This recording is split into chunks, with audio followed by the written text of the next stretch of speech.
All right, everybody, welcome back to the Pinfall Podcast. I am your temporary host, Mark Cameron. Liz is currently out of town. She's in Boston on a little excursion. So it's just me here holding down the fort while she's gone.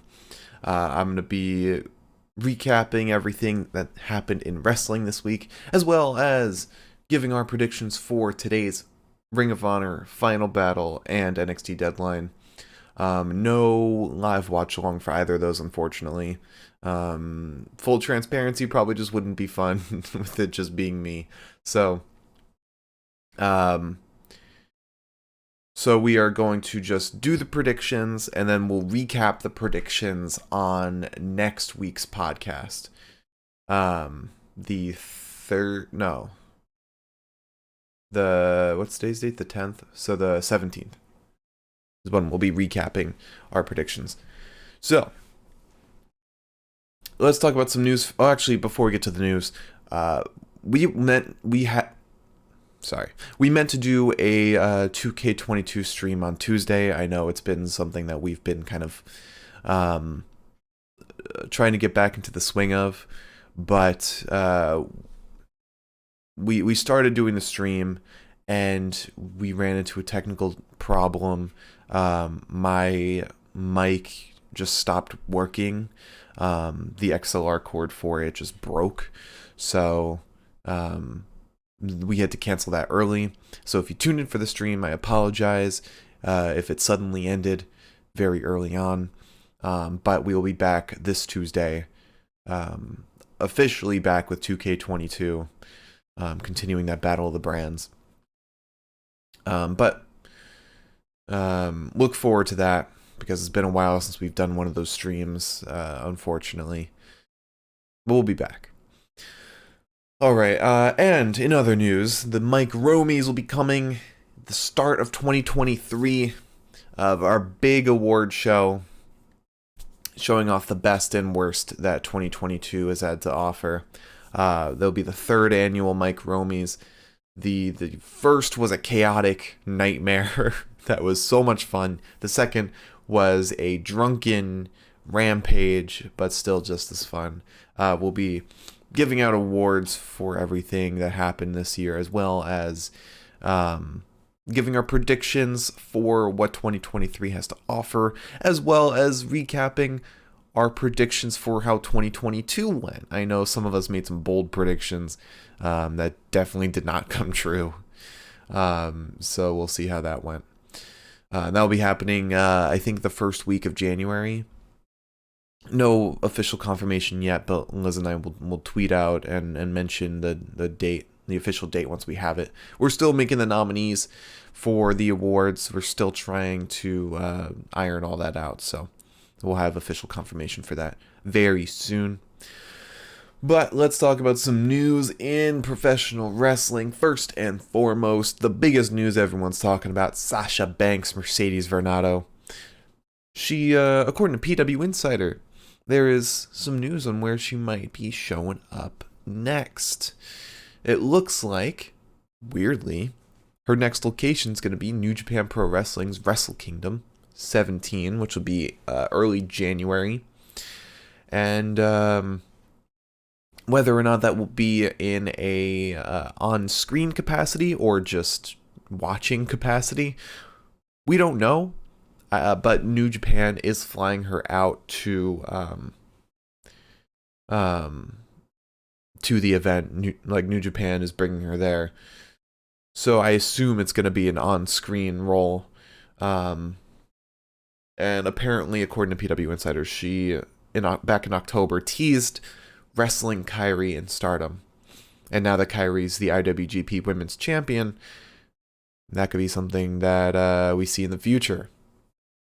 And seeing Mercedes in New Japan / Stardom would be fucking awesome. That would be so awesome.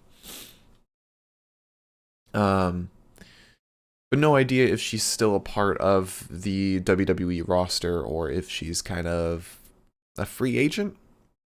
I think if you go to like their website, she's still on the roster. I don't know if internally she's still on the roster. Other news: Drew McIntyre and Roman Reigns are both out of action with ruptured eardrums. After War Games, there was an incident that occurred backstage with Roman Reigns and Kevin Owens about a potential injury in an unplanned spot. Roman Reigns was worried about a ruptured eardrum, and it looks like that might have come true. Same with Drew McIntyre, thus requiring Drew McIntyre to be out of action yesterday, being replaced by Butch in that tag match for the tag titles against the Usos. But it looks like Roman will be back next week, so it doesn't seem that serious. They mentioned Roman will be back in Chicago, and we'll be talking more about that once we get to the SmackDown recap. But speaking of being out of action, Dustin Rhodes declared that his last year of wrestling will be 2023. This is according to Fightful. It's Dustin Rhodes has a very long, prestigious career, so it'll be exciting to see where this last year takes him. We're seeing him a little more on AEW, and hopefully he gets featured a lot more. Maybe even showing up in WWE would be great. You know, confronting or teaming with Cody, his half brother. And hopefully he makes this last year a great one. I'm really excited to see where it takes him. Speaking of the new year, William Regal, according to PW Insider, will be starting at WWE after the new year. They're currently finalizing a deal as of December 4th. And the role will be a backstage one.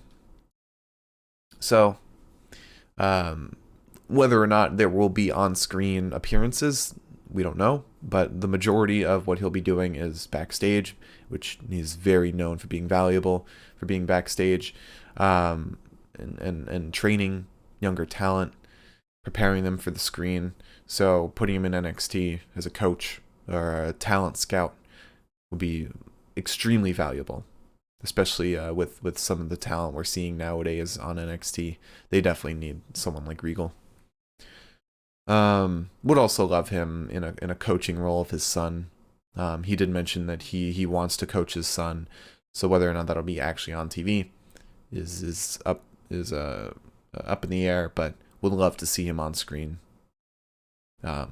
coaching Charlie Dempsey. And with Tony Khan,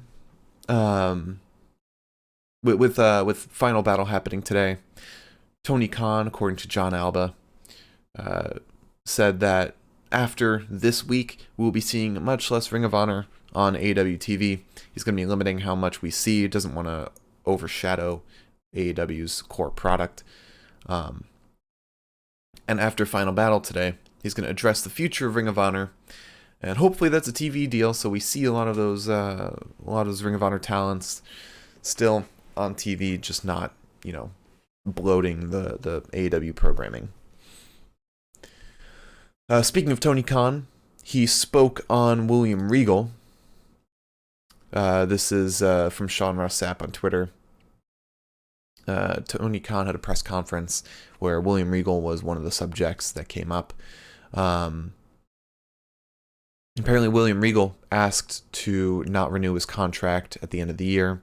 He wanted to coach his son and head back to WWE.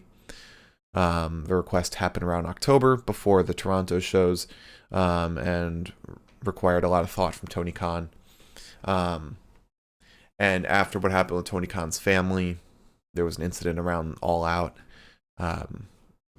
regarding Tony's mom's health issues.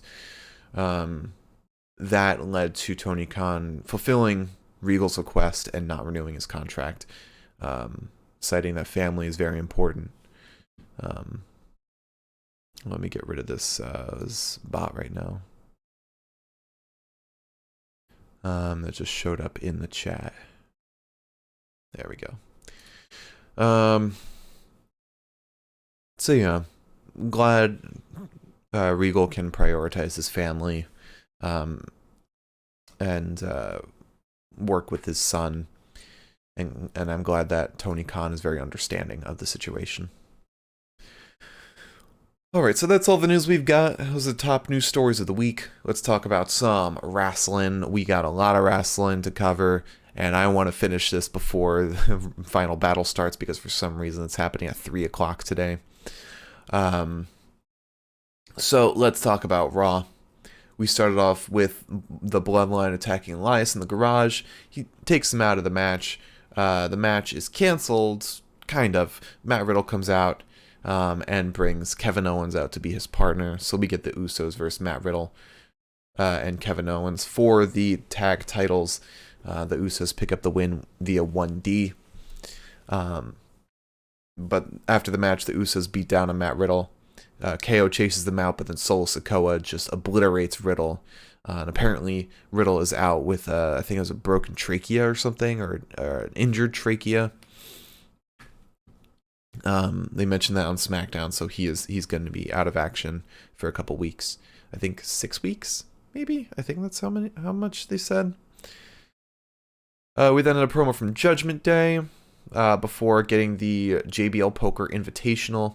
Dexter and Johnny Gargano walk in with a bag of money, and JBL lets them play after showing off how much money they have. We then had Bayley versus Rhea Ripley versus Asuka in a triple threat. The winner of this would face the winner of the next triple threat for a shot at the Raw Women's Championship. Bayley picks up the win here with a rose plant. And we then go back to the JBL Poker Invitational for more shenanigans. There's a confrontation between Dominic and Kira Tozawa. Weird shit happening. I don't know. I didn't really like this whole poker shit. Anything involving JBL now is just... I'm not a fan of. Not a fan of at all. But what I am a fan of is Mustafa Ali. And we got a match between him and Austin Theory for the United States Championship. Theory won via DQ because Dolph Ziggler came in and super kicked Theory. And it looks like we'll be getting a program between Dolph and Mustafa, which is awesome. Hopefully Mustafa can be put over against Dolph.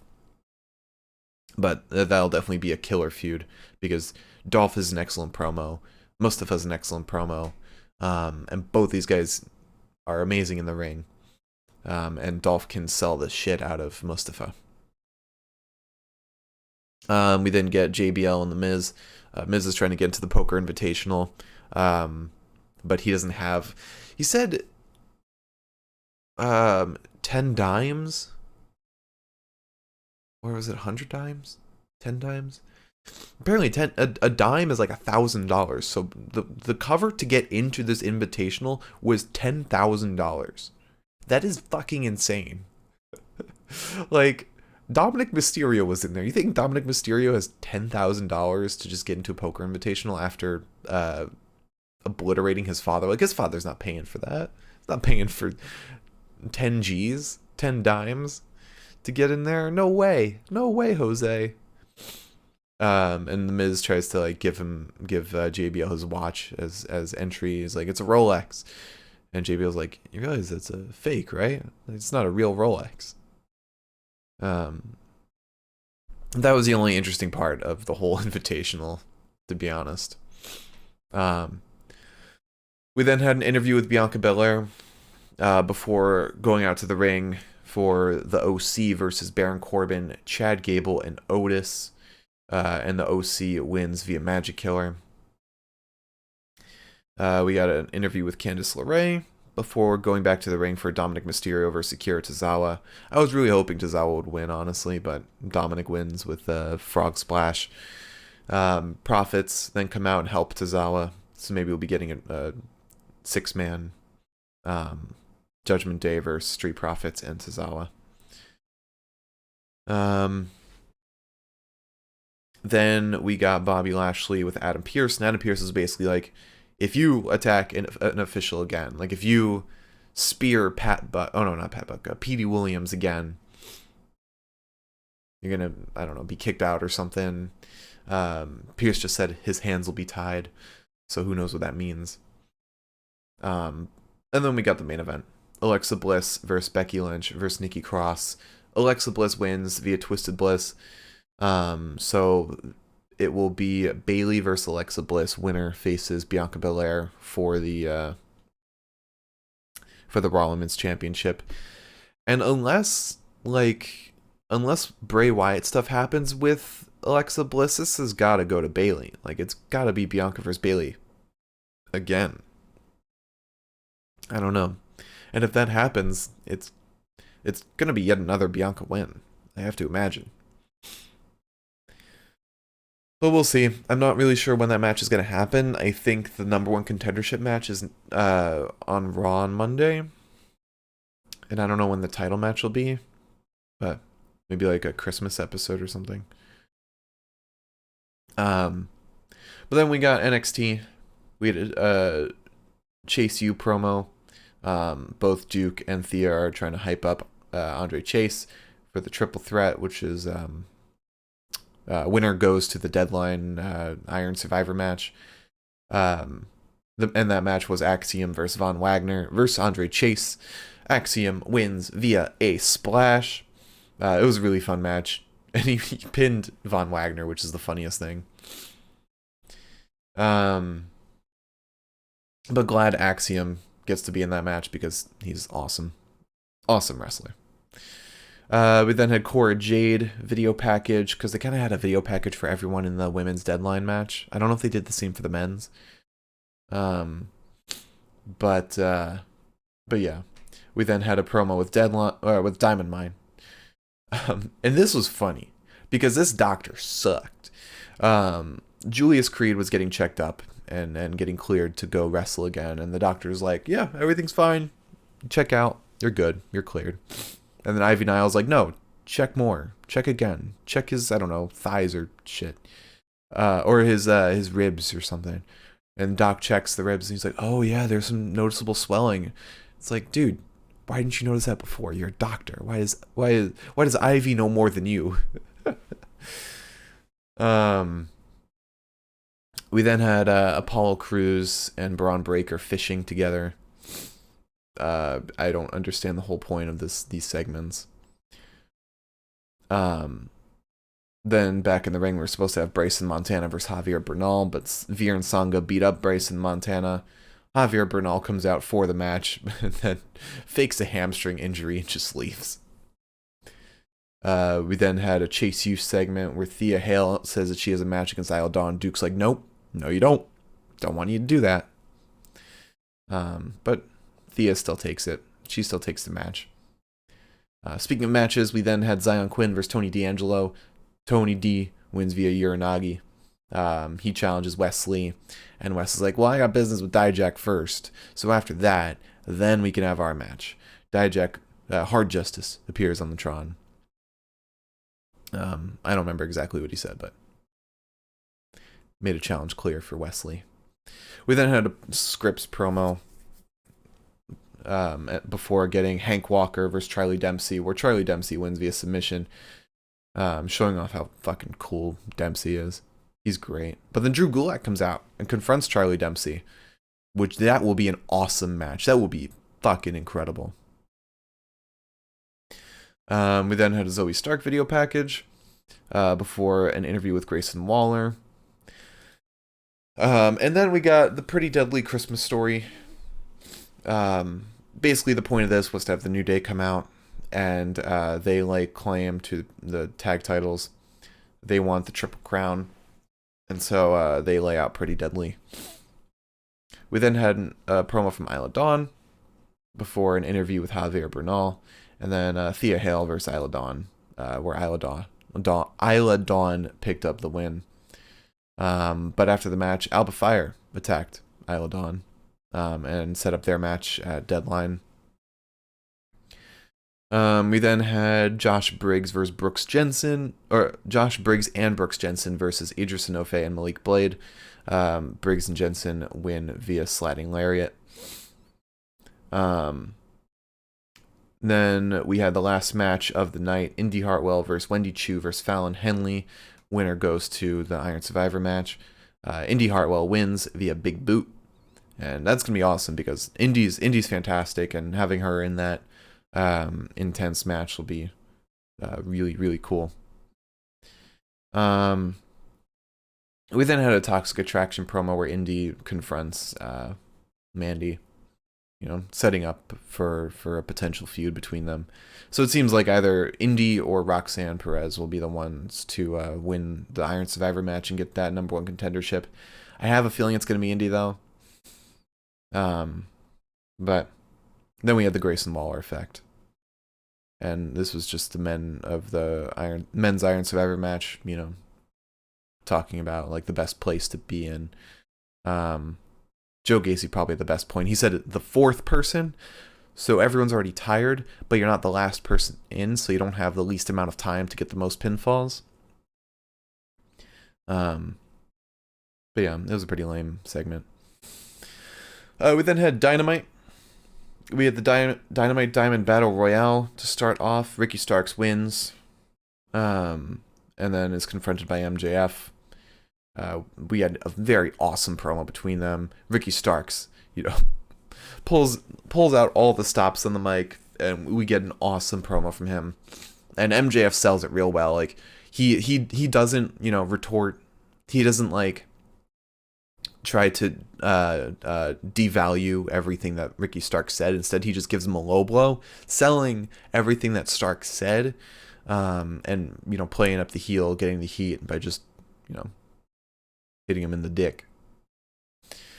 We then had Darby Allin versus Samoa Joe for the Ring of Honor TV title, and this match was awesome. This was so good. So good.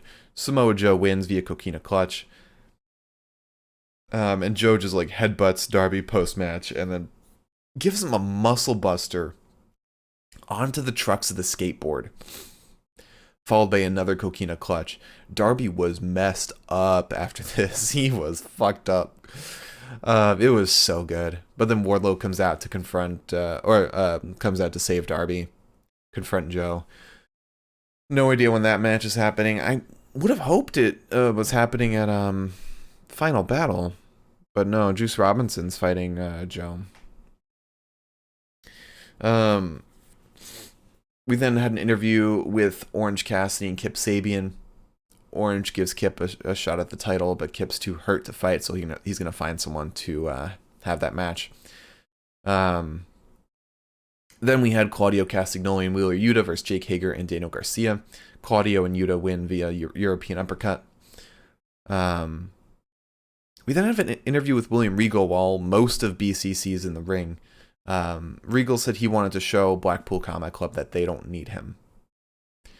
And I guess that they'll be fine without him. But meanwhile, Bryan Danielson was nowhere to be found in the ring. Then we get Jade Cargill and the Baddies versus Madison Rayne, Sky Blue, and Kiera Hogan. Jade and the Baddies win via Jaded. Then we had an awesome tag title match, FTR versus the Acclaimed. Acclaimed win via roll through. This was a clean win for the Acclaimed, which is kind of what they needed. But then the Ass Boys show up on the monitor. They show up on the Tron. They call out FTR, but just to say that the Briscoes challenged them at Final Battle to a double dog collar match. I wonder if that's going to be the main event, because I think FTR main evented Final Battle last year. I think, or Supercard of Honor or something. I know FTR and the Briscoes have main evented before. Let's see. After that, we had Impact. This was a fantastic Impact. We started off with a promo from Diener.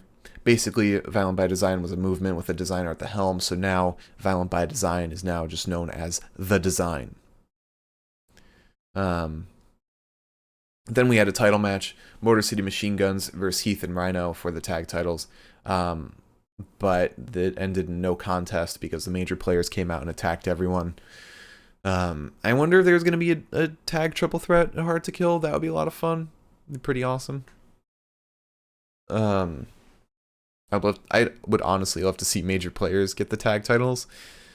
Because I feel like Heath and Rhino just have like no traction, and Motor City Machine Guns already have the strong titles. We then had Josh Alexander and Scott D'Amore backstage, followed by Zicky Dice and Johnny Swinger walking in. Swinger wants a title shot on I think it was on Josh Alexander.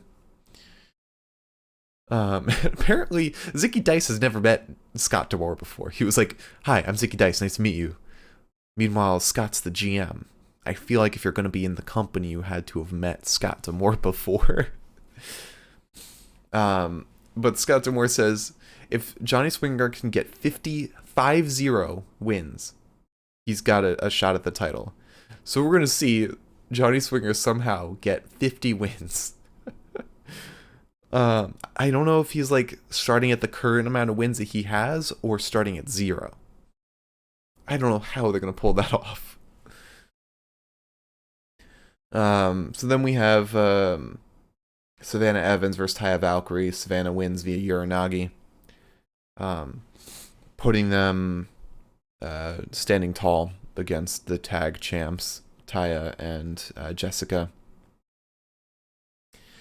We then had went backstage to get Moose beating up Bhupinder Gujar. He says to Bhupinder, "Tell Joe Hendry it's time to believe Moose." Then we got Big Khan from The Design versus Sami Callihan. Khan wins via Power Slam. And then next week we'll be getting Alan Angels versus Sami Callihan. And I imagine Sami will win that one. We then had Trey Miguel in an interview.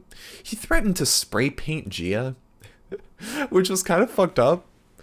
But then Crazy Steve, as crazy as he is, pops up from behind the couch that Trey is sitting in. And mind you, the couch is like against the wall. So that means Crazy Steve was just sitting behind that couch the whole time. Just like waiting. He challenges for the X Division title, which that's going to be a really fun match. Crazy Steve is fantastic. We then had Josh Alexander in the ring, and he wants to hold an open challenge for his championship. He wants Bully Ray to accept and said that if he beats Bully Ray, he will still give him the title shot at Hard to Kill. He just wants to fight Bully. But Bully Ray shows up on the Tron. He shows pictures of Josh and his wife from Overdrive, kind of suffering. He said he's not in the arena tonight. Instead, Mike Bailey comes out, and Mike Bailey accepts the challenge. And they basically went as long as they could with this match. This match was an hour long. A fucking hour-long match between Josh and Mike Bailey. They saw the success of Josh Alexander versus TJP from last year, and they said, "We'll do you one better. Make this one another hour-long banger, because this was fantastic. This is contender for match of the year right here." Two guys that were already in the running for Wrestler of the Year having an insane match. Josh picks up the win with a C4 spike. I think it was 2 C4 spikes in a row. And go watch this. They put the whole thing on YouTube for free. Definitely recommend. It is incredible.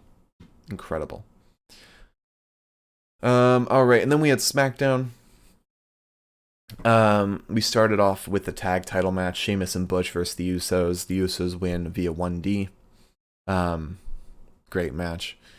Then we had Kurt Angle and Gable Steveson entering the arena. They run into Braun. Braun's like, "Hey, how's it going, Kurt?" Then we got an announcement. A little fun announcement. John Cena is going to return to the final SmackDown of 2022. Making his return to WWE. Personally, I hope that he confronts Bray Wyatt, because that would be fucking awesome. Not only Cena and Bray, but adding LA Knight into the mix. That's feud of the year right there. That is feud of the year. Like I don't want Cena and Roman. We already got that. That already happened. That's done. That's gone. Cena has an open feud with Bray Wyatt right now. They gotta cash in on that. That would be fucking awesome if they could like reignite that, add LA Knight into the mix. Oh my god. Oh my god. Speaking of LA Knight, he's in the ring. He's showing footage from previous weeks and how every segment he's had, every time has been in like an interview or something. Bray Wyatt, like the mask, the black phone mask has been like in the background, like just appearing. I think it was photoshopped in because I don't think it's actually been there. But then Uncle Howdy shows up on the Tron. I think Uncle Howdy's gonna try and recruit LA Knight or like brainwash him or something to take on Bray. That would be pretty cool. That'd be a nice development. Because right now there kind of hasn't been much development in the way of this story. There's been a lot of segments, but no real story changes. Then Shotzi's attacked in the parking lot. And after that, we get an interview from Shayna and Ronda asked why they attacked Shotzi. But then Liv and Tegan walk in. And they challenge Shayna and Ronda to a match that night. Back in the ring, we had Legado del Fantasma versus Viking Raiders. That ended in DQ because Hit Row comes in and attacks everyone. Go back to LA Knight backstage. He finds a one of the moth shirts in his locker room. Bray Wyatt appears. Bray Wyatt, the black phone mask guy, appears. And attacks LA Knight. Backstage, we get Kurt Angle and the others kind of partying before the actual celebration. It was really great. Jason Jordan's there, and he hands Kurt Angle a card that says #1 Dad, because still in kayfabe, Jason Jordan is Kurt Angle's son, and I'm glad they're still acknowledging it. Then get the contract signing between Ricochet and Gunther.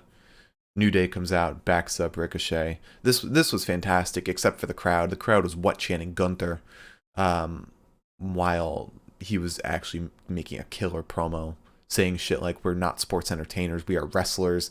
Like basically saying to the New Day, "You guys are goofy as shit. You're entertaining. We are professional wrestlers. We make the mat sacred." It was great. So great. And then that led to Imperium versus Ricochet and the New Day. Ricochet and the New Day win via splash. I think it was a 630, 450, something like that. Then we get the Kurt Angle, more of Kurt Angle celebrating backstage. Alpha Academy is trying to get into the celebration, but they're not let in.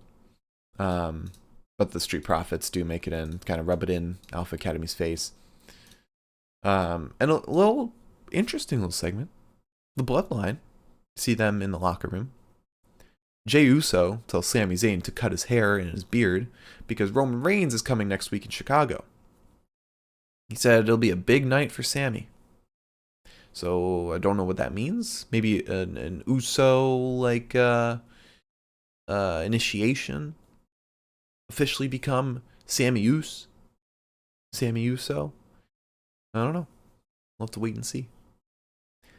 Back in medical, we get Rey Mysterio getting checked on. Karrion and Scarlett walk in, and Karrion's basically like, "Tick tock, Rey." Yeah, I don't know why. But then we got Liv Morgan, Tegan Nox, or Shayna Baszler and Ronda Rousey. Liv and Tegan win via Shiniest Wizard. And for some reason, winning this one match as a tag team, their first match as a tag team, they get a tag title shot on Raw. No, SmackDown. Next week on SmackDown. And then we get the Kurt Angle birthday celebration. Alpha Academy comes out. They ruin the celebration. But then Kurt Angle walks up the ramp, calls out a milk truck, and starts throwing milk bottles at Alpha Academy. But then he gets a fire hose and just sprays the shit out of Alpha Academy. I didn't know you could pump a fire hose full of milk, but yeah, that was pretty fun. Minus Gable Steveson being there. But yeah, I wonder if they're gonna bring if they're. I wonder if this is like kind of the start to getting Gable Steveson more on TV, and if so, I hope they get Damon Kemp along with him, because Damon Kemp is fantastic. He is amazing.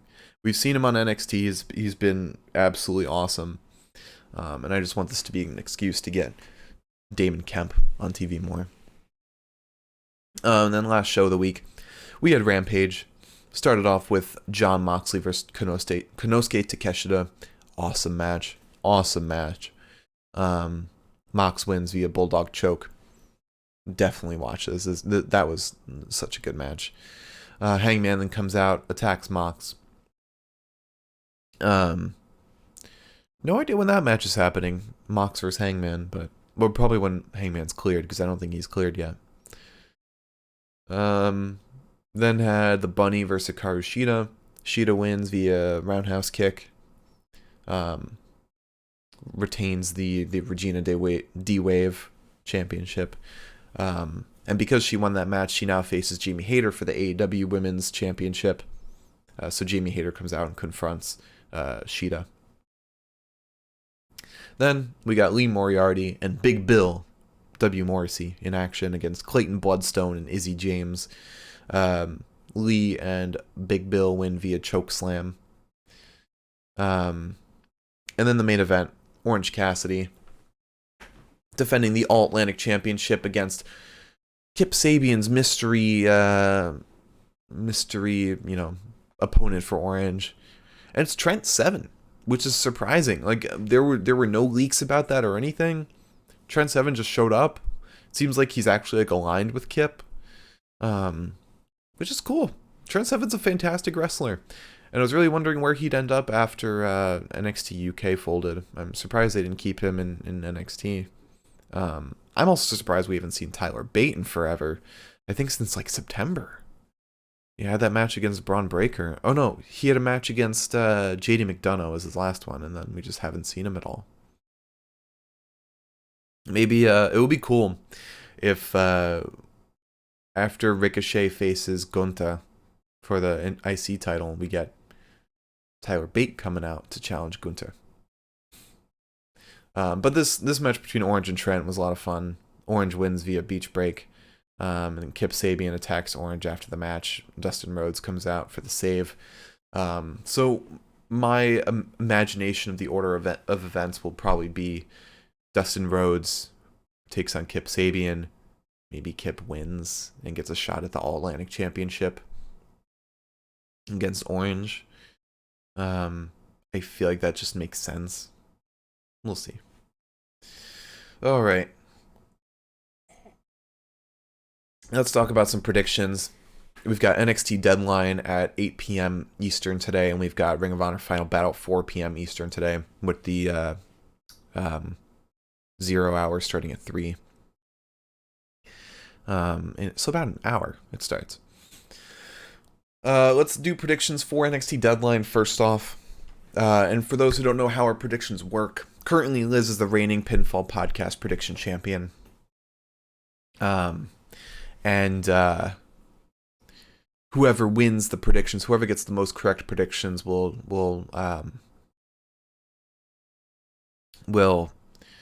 give out a punishment to the loser. And we normally do, for every incorrect prediction, do a dab of hot sauce. We might do that on the next week's recap. Just do a dab per prediction you got wrong.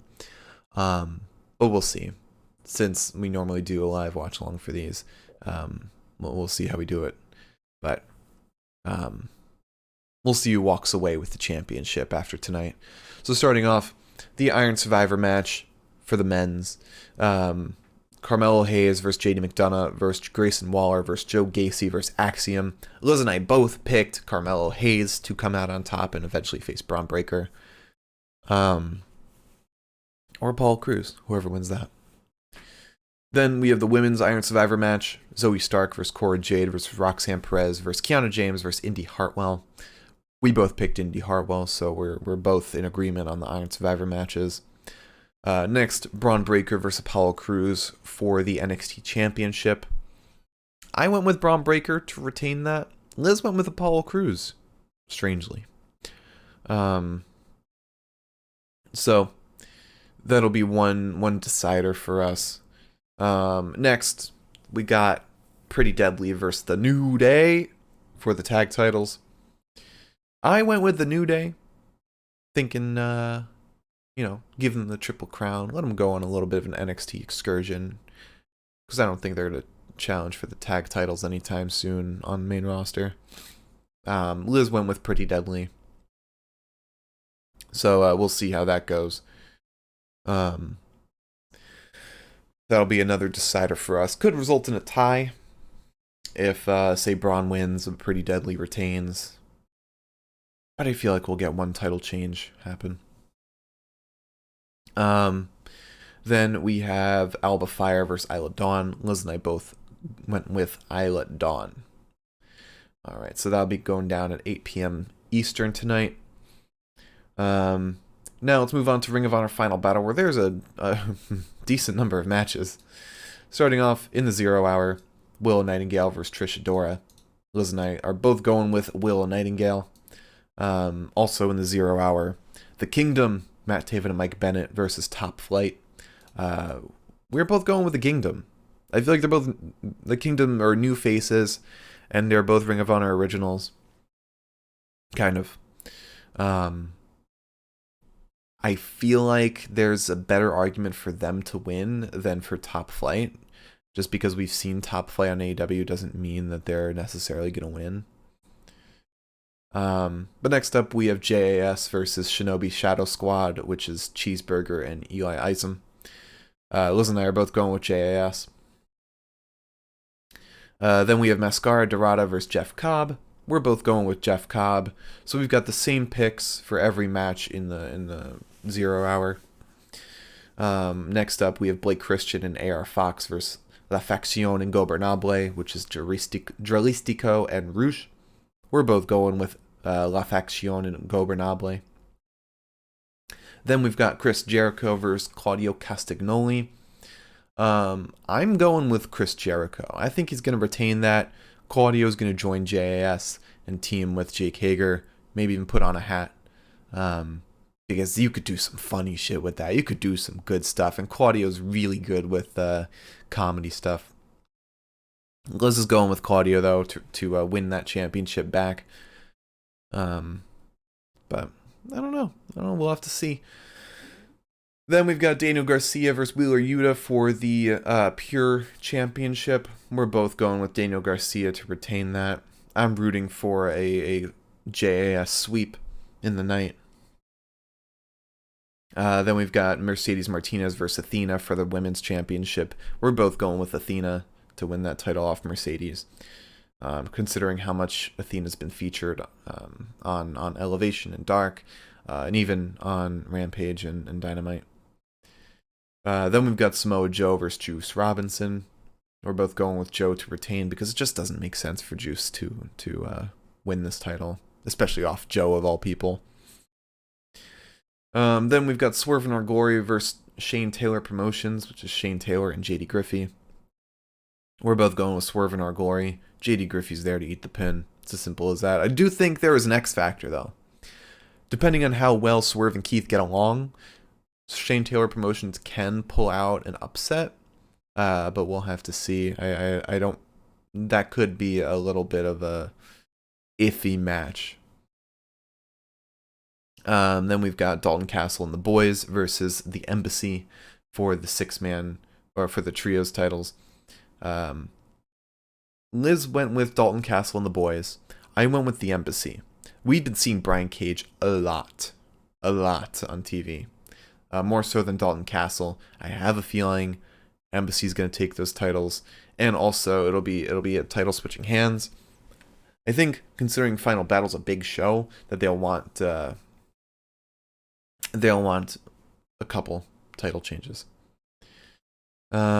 And then lastly, FTR versus the Briscoes in the double dog collar match.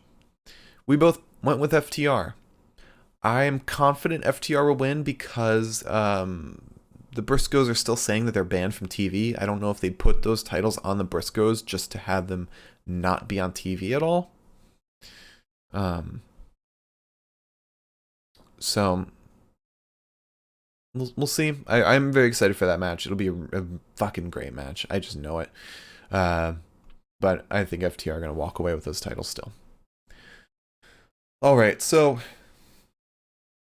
we'll see how all that goes down tonight. Final battle, and then NXT Deadline.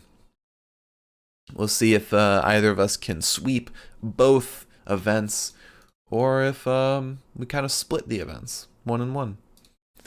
Will any of us go undefeated? Completely correct in all these predictions. Tune in next week to find out how those predictions go. But until then, have a great rest of your weekend. I'm your host, Mark Cameron, signing off on the Pinfall Podcast. Have a great rest of your night. Twitter, YouTube, Twitch, Spotify, it's all Pinfall Podcast. We have a new episode of the Universal Pokemon Federation premiering next week on Thursday. Definitely, if you enjoy gaming and you know, wrestling-esque competition, kind of a mix of sports and entertainment, go check that out at upfworld.com. It is going to be an awesome, awesome episode. I am your UPF World Champion. I will be defending that title on Thursday, and you won't want to miss it. So, check that out, and have a great rest of your weekend, everybody. Enjoy the pay-per-views tonight, and I'll see you on Tuesday for a 2K22 stream. Liz will be back with us. So have a great rest of your night, everyone, and a great rest of your weekend. Bye-bye.